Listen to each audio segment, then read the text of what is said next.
It's so much rhetoric at this point, and so many lies have been thrown out there, debunked, and there's a shallowness there, a hypocrisy and emptiness.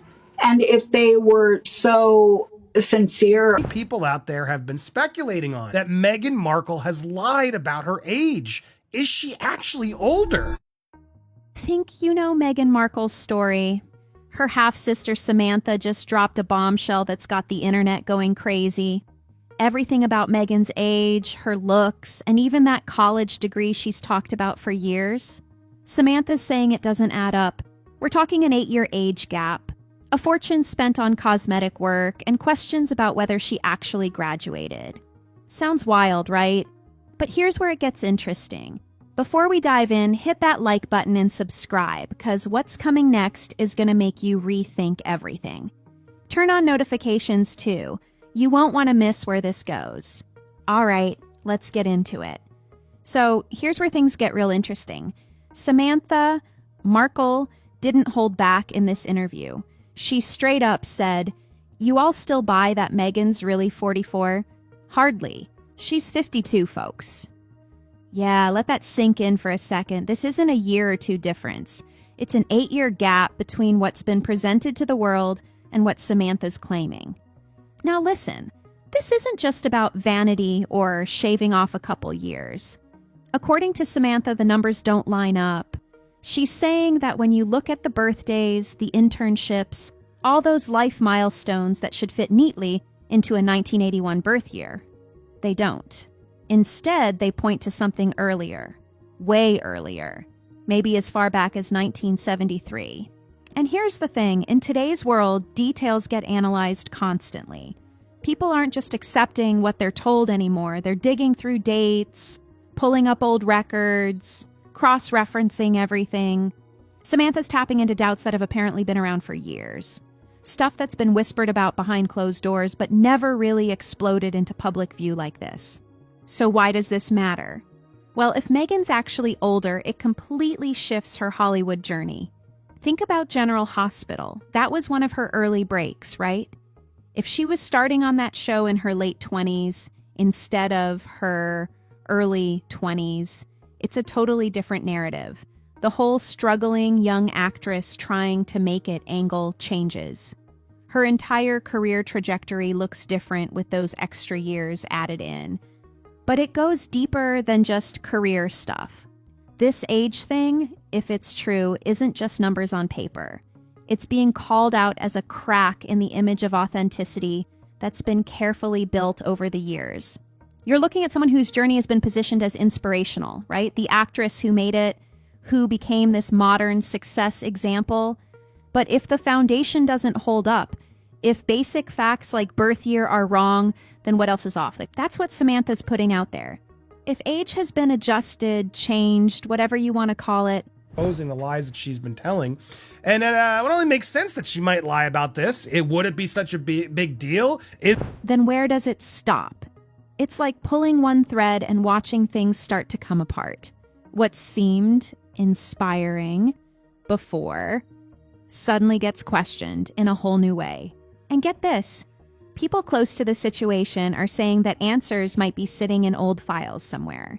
Archives, original documents, folks who remember things differently than what's been put out publicly.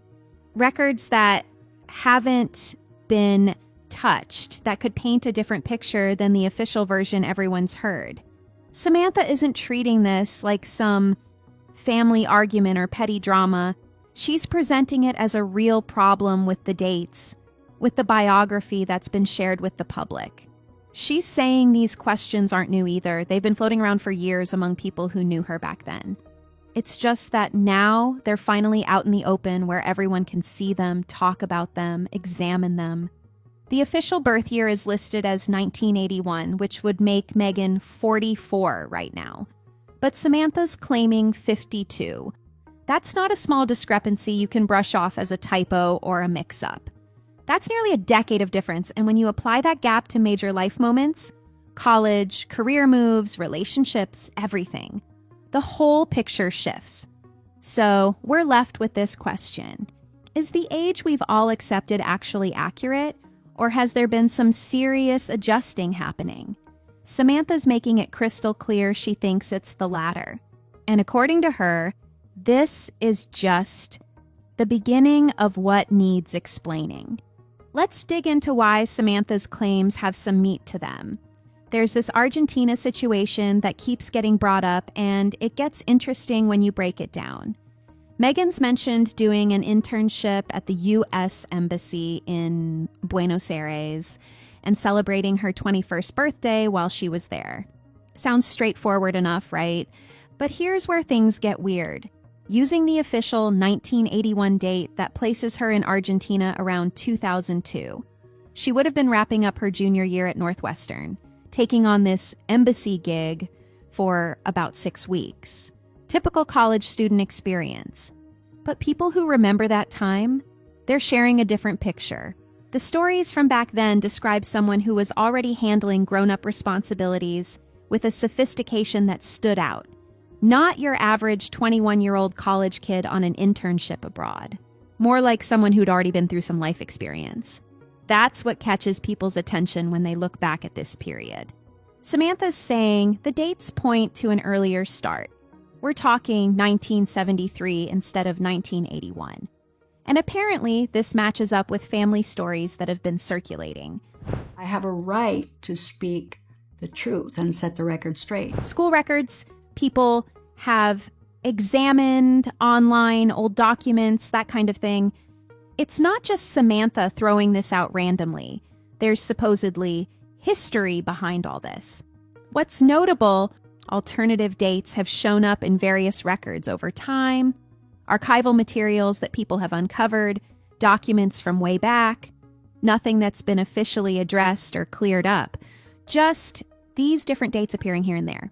If those earlier dates are legit, it would completely shift how we see all these milestones.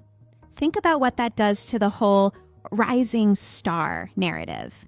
That story we've heard about this young woman working her way up in Hollywood, if she was actually older during those years, it's a completely different situation. Her career path, the obstacles she faced, how long certain opportunities took to come around, all of that changes when you add years to the picture. Family members have been talking quietly about these records going back quite a while, from what's out there. Not just recently, but over a long stretch of time. The kind of information that gets mentioned at private gatherings, the stuff that stays within certain groups until someone brings it into the light. And what makes this date thing so important? It's not just about one number being off. It's about how that single detail affects every other piece. If that starting point is incorrect, then the age during college is off. The age during early career moves is off. The age during major decisions is off. One inaccurate number ripples through everything. So when you view the Argentina internship through this perspective, it becomes something else entirely. Was this a 21-year-old having an overseas experience? Or was it someone approaching 30 who was well established in adulthood? That's a significant difference in how you read the same situation. And according to Samantha and other sources, the second interpretation is what actually happened. The sophistication factor keeps getting mentioned. Multiple people have brought it up, not just one or two voices. How she carried herself, the choices she was making, the level of polish in her approach to things. It all appeared beyond what you'd typically see from someone in their early 20s. And that's what has people doubting the official version. Now, let's talk about what Samantha said regarding Meghan's appearance, because she didn't hold anything back on this one. Her exact words were about endless plastic surgery miracles, blowing a fortune daily on that fake facade. Strong language, for sure. I was always very proud of her. I never felt bitter or jealous because early in my life I had made some... But there's actually a lot to unpack when you look at the transformation over time. Meghan's appearance has definitely evolved from her Suits days to now. Some pretty noticeable changes, sharper features, smoother skin, that ageless glow she's got going on. And according to insiders, this isn't just good genetics or an expensive skincare routine. They're saying this is the handiwork of top surgeons, the kind of specialists you find in Beverly Hills and other high-end locations. A Beverly Hills expert actually weighed in on some of the specific changes people have noticed. The eyelid area in particular, talk of work done there that creates a lifted, brighter look. It's the kind of thing that can take years off someone's face. That upper eyelid enhancement, it's quite dramatic when you compare older photos to recent ones. Then the nose comes up. Speculation about rhinoplasty has been circulating for quite a while now. If you look at before and after images, you can see what folks are pointing out. A more refined bridge, a different tip. The guess is that this was done early in her career, back when she was trying to fit certain Hollywood standards. It's a common move for actors trying to break through. But this isn't just one or two things. The estimates on what's been invested? Millions. Regular Botox, fillers, potential facelifts, the whole package. This isn't a one-and-done situation. According to sources, this is an ongoing maintenance routine that costs serious money to maintain. More recent sightings have sparked fresh discussions too. Her appearances in Paris, for instance, set off a whole new wave of analysis about cosmetic enhancements. Her profile, her neck area, people were examining everything and pointing out what appeared to be results of additional work. Neck lifts got mentioned specifically, which tracks when you're trying to maintain a younger look overall. Samantha's connecting the cosmetic enhancements to the age question. Her point is basically, why would someone invest this heavily if they weren't covering up extra years? It's worth considering when you think about it. The amount of intervention, the frequency of treatments, the cost involved, it all suggests someone really committed to appearing younger than they might be. Online videos analyzing this stuff have amplified the whole discussion. They're suggesting the treatments started way back, maybe in her 30s or even earlier if she's actually older than stated. The concept is that all these enhancements have been layering together over time to project this image of someone in their mid-40s when reality might tell a different story. But even with all that intervention, experts spot signs. So Meghan tried to bring out a motion to stop the depositions in the civil case from taking place. That was dismissed by the judge. People who analyze these things point to subtle asymmetries, cheeks that look somewhat overfilled. Those are the kinds of details that indicate cosmetic work. It's tough to make everything look completely natural, especially when you're dealing with multiple treatments across time. Samantha's framing this as more than just vanity. She's calling it calculated. The concept that an older Meghan might not have received the same attention, might not have landed the same opportunities, might not have secured the same contracts. According to this view, the cosmetic enhancements aren't just about looking good. They're about maintaining a specific image that supports claiming to be 44 when actually living as 52. Family sources mention a jealousy angle too.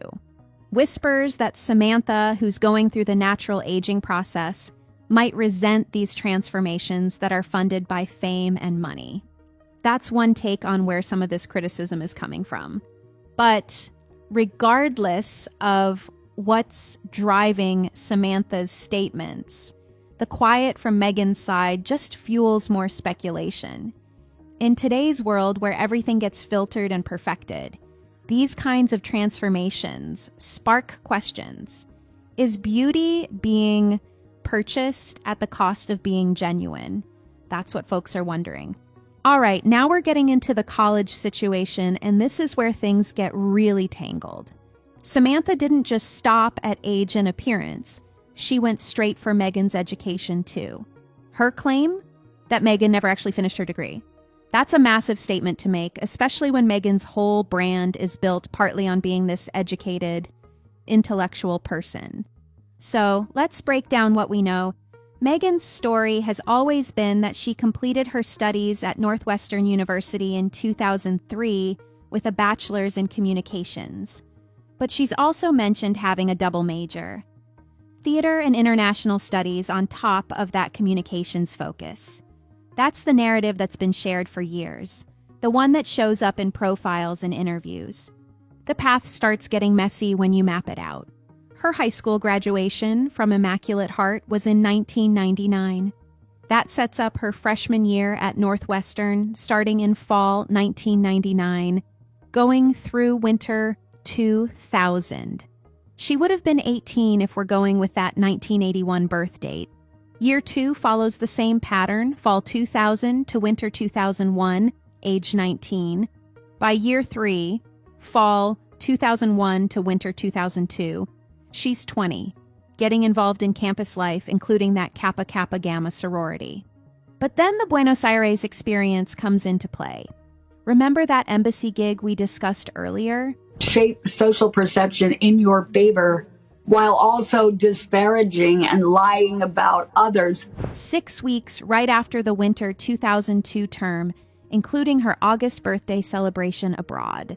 She's referenced this in past interviews describing that experience. Then comes Madrid, a full term abroad during what should have been her senior fall in 2002. She's discussed studying in Spain, soaking up international experiences that she later said really expanded her perspective. Sounds impressive, except something doesn't quite work. When she returned to Northwestern for the winter 2003 term, she would have been behind on requirements. That's just basic logic. A full term abroad means missing a full term of on-campus classes. So how did she make up for that and still finish on schedule? That's what doubters keep asking. Did she take summer sessions, independent studies, or did her completion get pushed back and it gets stranger? Reports place her in Los Angeles by June 2003, already settled in and involved with a comedy writer. If her academic obligations were still pending, if she was supposed to be compensating for that term abroad, how was she already relocated to LA? The logistics don't seem to line up. People online have been dissecting this schedule with incredible detail. The phrase you see repeatedly is, "the numbers don't work." Social media threads are full of folks breaking down the academic calendar, the internship dates, the study abroad program, trying to figure out how it all fits together. And the conclusion many are reaching? It doesn't. The commencement programs from June 2003 do list her name. That part's verified. But showing up in a commencement program doesn't automatically mean you received your diploma. Universities distribute ceremonial diplomas at graduation events all the time, with actual degree conferral dependent on final grade verifications and requirement completions. So just because she walked across that stage doesn't definitively prove she met everything needed. Whispers from insiders and alumni circle around the Madrid program specifically. Was it structured to fully transfer requirements without any hitches? Or did it derail her progress, forcing her to find workarounds? Some folks are suggesting she was definitely a registered student, but maybe didn't complete everything necessary. Discussion even touches on possible assistance, perhaps through her father's industry connections, helping smooth things over. This isn't a minor detail. If Samantha's accurate about the age aspect, and Meghan was actually born in the early 1970s, these schedules make more sense. Starting university later, handling internships in her mid-20s instead of as a young undergraduate. Meghan Markle decided to publish her own birthday message to herself. It all aligns better with an older age, and that's exactly what Samantha's pointing out. The whole situation undermines this self-made narrative that Meghan's built her brand around. The educated woman who worked hard, earned her degree, and used that foundation to build a career.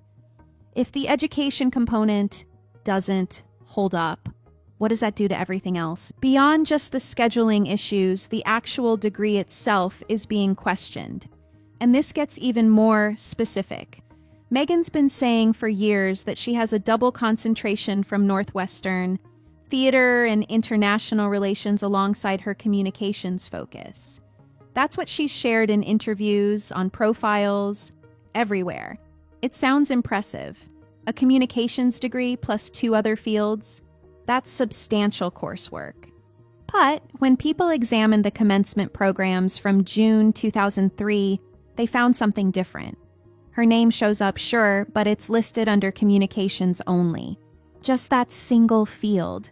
There's no mention anywhere of theater or international studies as additional concentrations. Nothing. And this matters because when students complete multiple areas of study, the programs list them separately. It's not like they just forget to mention it. Universities explicitly honor that extra work by listing each field individually. So if Meghan really did finish a double concentration, where is it in the official documentation? Online discussions about this have gotten intense. There's a whole conversation happening about communications as a field of study in general. People are calling it one of the lighter options, comparing it to what gets referred to as rocks for jocks type classes. The implication being that it was chosen by students who weren't really focused on rigorous academics, more on just getting through or using university for networking and social connections. Alumni from similar time periods remember communications being seen as kind of a fallback choice, something for people more interested in the social scene than building ambitious careers.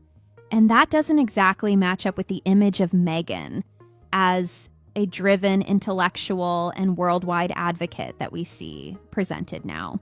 So what about those other fields she's claimed? Theater and international studies. Northwestern School of Communication does have theater programs, that's verified. But the official records just show her diploma as communications, not drama, not performing arts, just that single designation. As for international relations, that's where it gets even more questionable. Recent discussions from 2025. In it mentions our Megsy is from Los Angeles and that she was 21 years old at the time of publication. That would are saying that Northwestern has stated this dual concentration combination wasn't even offered during her time there. Like, the university itself is reportedly saying you couldn't have done that combination back then.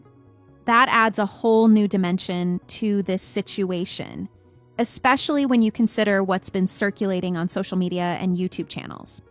There are claims that Northwestern has kind of kept things vague when it comes to confirming the specifics of her degree. Videos and posts from late 2025 are suggesting the university's responses have been unclear, hinting at possible gaps between what's on record versus what's been claimed publicly. And something else that keeps coming up, just because you appear in a commencement program doesn't mean you received your degree. Ceremonies happen, people walk across the stage, they get handed diplomas, but those diplomas, often ceremonial. The real degree gets conferred later, once final grades are verified and all credit requirements are confirmed as complete. There are these ongoing rumors about an incident tied to some campus prank. The eyelash glue situation is what people keep bringing up. Nobody's verified this definitively, but it keeps floating around as part of the larger narrative about her time at Northwestern. Folks who question the official narrative want to see more documentation. They're asking for physical copies from multiple independent graduates, not just digital archives which they think could be altered. There's suspicion that digital records might get changed for high-profile former students, either for publicity reasons or to maintain the university's reputation. Recent stuff from December 2025, including a Facebook post, is asserting she didn't finish her degree at all. The suggestion being that the university's acknowledgments of her as an alumna might be more about public relations than factual accuracy. When you've got someone who became famous, universities want to claim them. But does that mean they're being completely truthful about the details? Samantha's blunt statement calling it all a total sham resonates in this context. It's not just about one degree or one claim. It's being portrayed as part of a broader pattern of exaggerated or questionable credentials that undermine the authenticity of this whole self-made success narrative.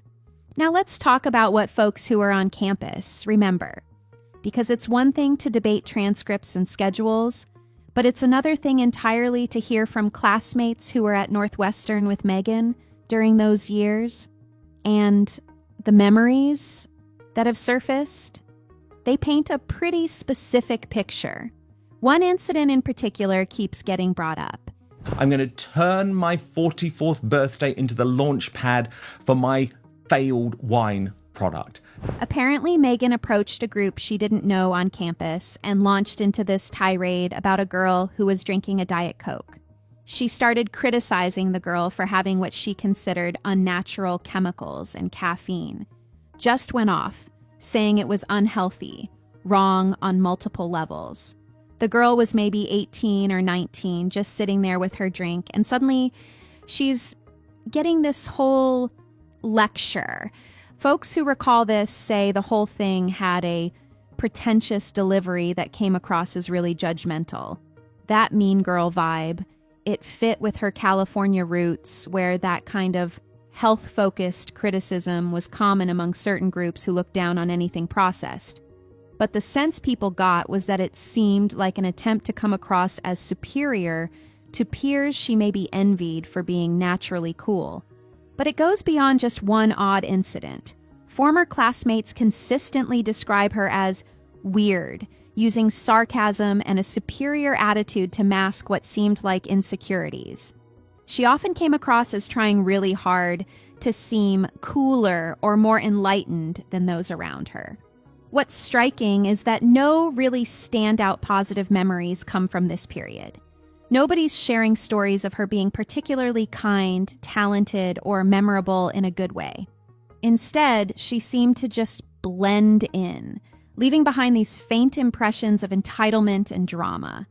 The folks who remember her don't really doubt she attended the school, but the glaring silence on any redeeming qualities or achievements, that speaks volumes. It suggests an ordinariness that really clashes with the image of excellence she's promoted later. You'd think someone who went on to achieve what she has would have left some positive mark, right? But the overwhelming sense from these accounts is that she was just kind of there, not making waves in any particularly impressive way. The eyelash glue prank comes up again in these campus accounts. It's one of those incidents that supposedly led to discipline threats, though nobody's been able to verify it completely. It just adds more dimensions to her reputation as someone who caused trouble or stirred up issues during those years. These accounts from forums and first-hand sources do something important, though. They give context to all the circulating questions about age gaps and education claims. They create a connection between what individuals experienced in person and these larger questions about image reinvention. The picture that emerges is of someone who's spent considerable time building up a narrative that doesn't quite match what people remember from back then. Definitions. So many things seem to be completely opposite of what they really are. We're redefining everything. So, what does Northwestern itself have to say about all this?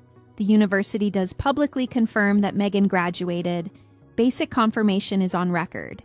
But when you start looking for actual comprehensive documentation or verifiable details beyond that simple statement, things get pretty thin. There was a feature article on Northwestern's website back in 2017.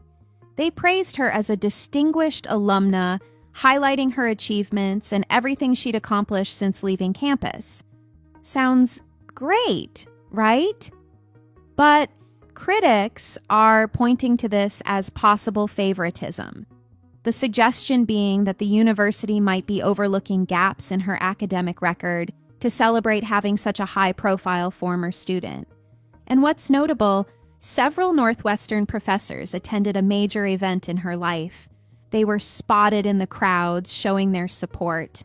It's a nice gesture, sure, but it also raises questions about the relationship between Meghan and the institution.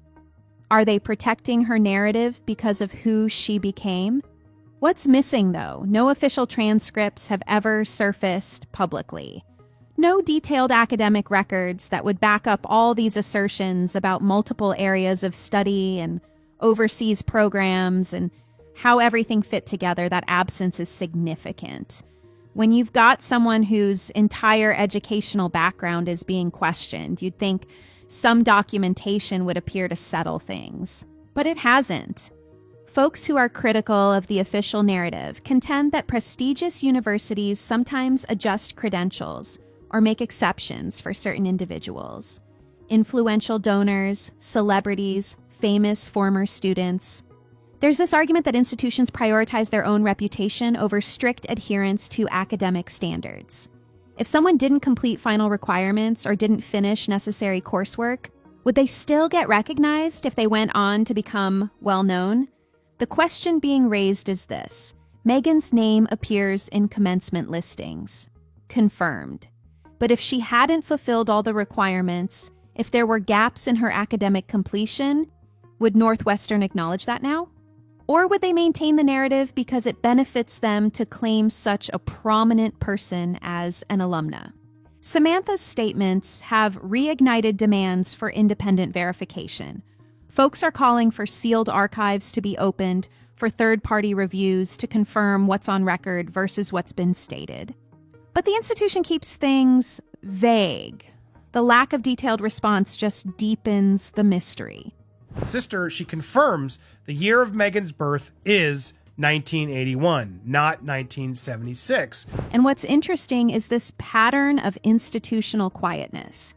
The university isn't being transparent, and that lack of clarity feeds into larger questions about who gets protected and why. When details are kept private, when comprehensive answers aren't provided, it naturally leads to more speculation. The timing matters too. Back in 2017, when they published that feature article, Meghan was getting tremendous attention. Northwestern wanted to celebrate that connection. But now that questions are being raised, now that folks are asking for documentation, the university's response has been to basically say nothing substantial. Confirm she graduated, yes, but provide details that would clear up all these inconsistencies? Not so much. What it comes down to is this: without comprehensive academic records being made public, without Northwestern providing the kind of documentation that would settle these debates definitively, the questions continue. And they're not going away.